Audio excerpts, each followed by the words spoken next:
D'abord, ce qui s'est passé ce week-end dans le Gard, dans cette ville de 5000 habitants, est un drame absolu, c'est une horreur et je veux, avant toute chose et avant de rentrer dans le fond du sujet, avoir une pensée évidemment pour la famille de cet homme de 24 ans. Je crois que c'est le révélateur d'une France qui est aujourd'hui livrée à l'insécurité, à la violence, à l'ensauvagement.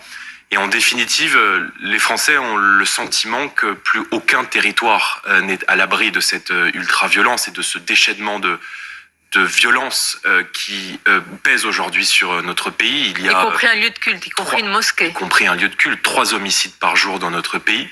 C'est une augmentation de plus de 28% depuis 10 ans.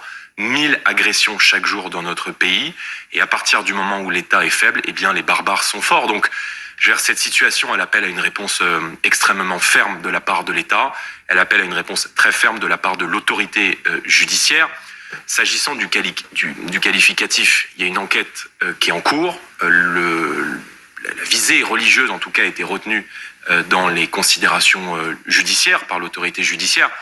Maintenant, moi, je ne reprends pas le terme d'islamophobie. Pourquoi ? Parce que je crois que c'est un terme qui est utilisé en réalité par les islamistes dans notre société et notamment par les frères musulmans pour jeter des fatwas contre tous ceux qui émettent des critiques politiques, des critiques de fond à l'égard de l'idéologie islamiste qui se diffuse dans notre société.